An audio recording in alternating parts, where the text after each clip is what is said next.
नमस्कार, मेरे चैनल में आपका स्वागत है।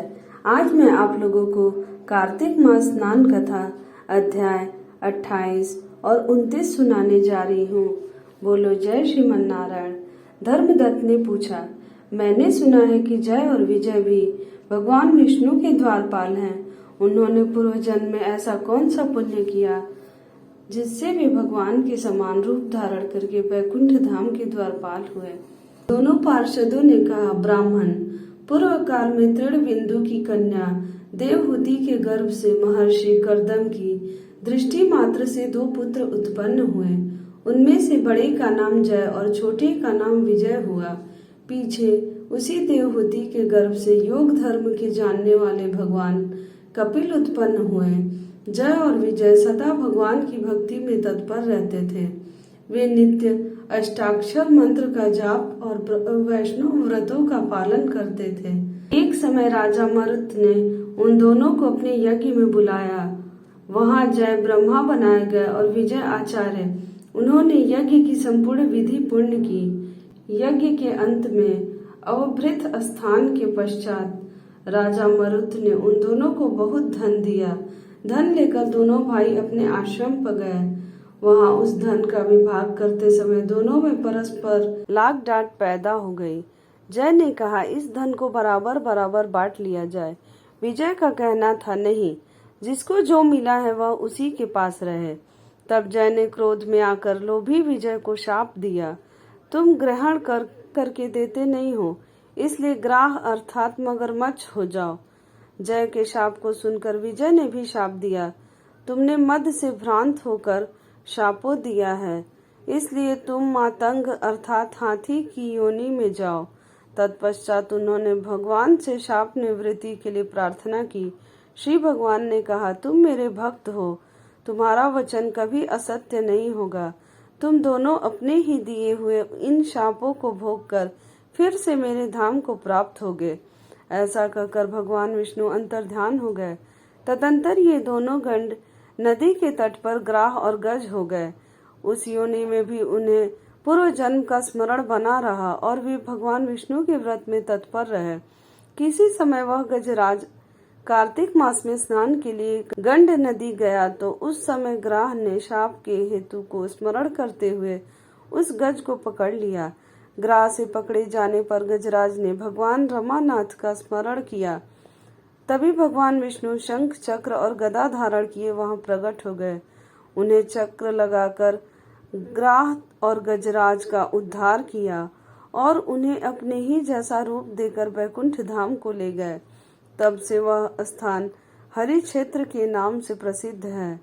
वे ही दोनों विश्व विख्यात जय और विजय हैं, जो भगवान विष्णु के द्वारपाल हुए। धर्मदत्त, तुम भी ईर्ष्या और द्वेष का त्याग करके सदैव भगवान विष्णु के व्रत में स्थिर रहो। समदर्शी बनो। कार्तिक माघ और वैशाख के महीने में सदैव प्रातः काल स्नान करो। एकादशी व्रत के पालन में स्थिर रहो। तुलसी के बगीचे की रक्षा करते रहो। ऐसा करने से तुम भी शरीर का अंत होने पर भगवान विष्णु के परम पद को प्राप्त होगे। भगवान विष्णु को संतुष्ट करने वाले तुम्हारे इस व्रत से बढ़कर न यज्ञ है, न दान है और न तीर्थ ही है। विप्रवर, तुम धन्य हो, जिसके व्रत के आधे भाग का फल पाकर यह स्त्री हमारे द्वारा वैकुंठ धाम में ले जाई जा रही है। नारद जी बोले, हे राजन, धर्मदत्त को इस प्रकार उपदेश देकर वे दोनों विमानचारी पार्षद उस कलहा के साथ वैकुंठ धाम को चले गए। धर्मदत्त जीवन भर भगवान के व्रत में स्थिर रहे और देहावसान के बाद उन्होंने अपनी दोनों स्त्रियों के साथ वैकुंठ धाम प्राप्त कर लिया। इस प्राचीन इतिहास को जो सुनता है और सुनाता है, वह जगत गुरु भगवान की कृपा से उनका सानिध्य प्राप्त कराने वाली उत्तम गति को प्राप्त करता है। बोलो जय श्रीमन नारायण। अब मैं आप लोगों को कार्तिक मास स्नान कथा अध्याय 29 सुनाने जा रही हूँ। बोलो जय श्रीमन नारायण। राजा पृथु ने कहा, हे मुनि श्रेष्ठ, आपने कलहा द्वारा मुक्ति पाए जाने का वृतांत मुझसे कहा, जिसे मैंने ध्यान पूर्वक सुना। हे नारद जी, यह काम उन 2 नदियों के प्रभाव से हुआ था। कृपया यह मुझे बताने की कृपा कीजिए। नारद जी बोले, हे राजन, कृष्णा नदी साक्षात भगवान श्री कृष्ण महाराज का शरीर और वेड़ी नामक नदी भगवान शंकर का शरीर है। इन दोनों नदियों के संगम का महात्म ब्रह्मा जी भी वर्णन करने में समर्थ नहीं है। फिर भी चूंकि आपने पूछा है, इसलिए आपको इनकी उत्पत्ति का वृतांत सुनाता हूँ। ध्यान पूर्वक सुनो। 400 मनवंतर के आरंभ में ब्रह्मा जी ने सह्य पर्वत के शिखर पर यज्ञ करने का निश्चय किया। वह भगवान विष्णु, भगवान शंकर तथा समस्त देवताओं सहित यज्ञ की सामग्री लेकर उस पर्वत के शिखर पर गए। महर्षि भृगु आदि ऋषियों ने ब्रह्म मुहूर्त में उन्हें दीक्षा देने का विचार किया। तत्पश्चात भगवान विष्णु ने ब्रह्मा जी की भार्या त्वरा को बुलवाया। वह बड़ी धीमी गति से आ रही थी। इसी बीच भृगु जी ने भगवान विष्णु से पूछा, हे प्रभु, आपने त्वरा को शीघ्रता से बुलाया था, वह क्यों नहीं आई? ब्रह्म मुहूर्त निकला जाएगा। इस पर भगवान विष्णु बोले, यदि त्वरा यथा समय यहाँ नहीं आती है तो आप गायत्री को ही स्त्री मानकर दीक्षा विधान कर दीजिएगा। क्या गायत्री पुण्य कर्म में ब्रह्मा जी की स्त्री नहीं हो सकती? नारद जी ने कहा, हे राजन, भगवान विष्णु की इस बात का समर्थन भगवान शंकर जी ने भी किया। यह बात सुनकर भृगु जी ने गायत्री को ही ब्रह्मा जी के दाईं ओर बिठाकर दीक्षा विधान आरंभ कर दिया। जिस समय ऋषि मंडल गायत्री को दीक्षा देने लगा, उसी समय त्वरा भी यज्ञ मंडल में आ पहुंची। ब्रह्मा जी की दाईं ओर गायत्री को बैठा देखकर ईर्ष्या से कुपित होकर त्वरा बोली, जहाँ अपूज्यों की पूजा और पूज्यों की अप्रतिष्ठा होती है, वहाँ पर दुर्भिक्ष, मृत्यु तथा भय तीनों अवश्य हुआ करते हैं। यह गायत्री ब्रह्मा जी की दाईं ओर मेरे स्थान पर विराजमान हुई है, इसलिए यह अदृश्य बहने वाली नदी होगी। आप सभी देवताओं ने बिना विचारे इसे मेरे स्थान पर बिठाया है, इसलिए आप सभी जड़ रूप नदियां होंगे। नारद जी राजा पृथु से बोले, हे राजन, इस प्रकार त्वरा के शाप को सुनकर गायत्री क्रोध से आग बबूला होकर अपने होठ चबाने लगी। देवताओं के मना करने पर भी उसने उठकर त्वरा को शाप दे दिया। गायत्री बोली, त्वरा, जिस प्रकार ब्रह्मा जी तुम्हारे पति हैं, उसी प्रकार मेरे भी पति हैं। तुमने व्यर्थ ही शाप दे दिया है, इसलिए तुम भी नदी हो जाओ।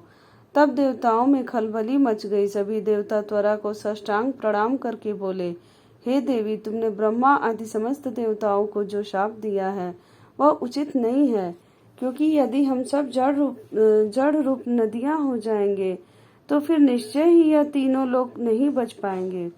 चूंकि यह शाप तुमने बिना विचार करके दिया है, इसलिए यह शाप तुम वापस ले लो। त्वरा बोली, हे देवगण, आपके द्वारा यज्ञ के आरंभ में गणेश पूजन न किए जाने के कारण यह विघ्न उत्पन्न हुआ है। मेरा यह शाप कदापि खाली नहीं जा सकता, इसलिए आप सभी अपने अंगों से जड़ीभूत होकर अवश्य में नदियां बनेंगे। हम दोनों सौतने भी अपने अपने वंशों पश्चिम में बहने वाली नदियां बनेंगी। नारद जी पृथु से बोले, हे राजन, त्वरा के यह वचन सुनकर भगवान विष्णु, शंकर आदि सभी देवता अपने अपने अंशों से नदियां बन गए। भगवान विष्णु के अंश से कृष्णा, भगवान शंकर के अंश से वेड़ी तथा ब्रह्मा जी के अंश से कुकुदमवती नामक नदियां उत्पन्न हो गई। समस्त देवताओं ने अपने अंशों को जड़ मानकर वही सह पर्वत पर फेंक दिया। फिर उन लोगों के अंश पृथक पृथक नदियों के रूप में बहने लगे। देवताओं के अंशों से सहस्त्रों की संख्या में पश्चिम की ओर बहने वाली नदियां उत्पन्न हो गई। गायत्री और त्वरा दोनों पश्चिम की ओर बहने वाली नदियां होकर एक साथ बहने लगी। उन दोनों का नाम सावित्री पड़ा। ब्रह्मा जी ने यज्ञ स्थान पर भगवान विष्णु तथा भगवान शंकर की स्थापना की। दोनों देवता महाबल तथा अतिबल के नाम से प्रसिद्ध हुए। हे राजन, कृष्णा और वेड़ी नदी की उत्पत्ति का यह वर्णन जो भी मनुष्य सुनेगा या सुनाएगा, उसे नदियों के दर्शन और स्नान का फल प्राप्त होगा। बोलो जय श्रीमन नारायण। अगर आपको मेरी यह दोनों कथा अच्छी लगी हो तो मेरे चैनल को लाइक करें, सब्सक्राइब करें, शेयर करें और कमेंट में जय श्रीमन नारायण जरूर लिखें।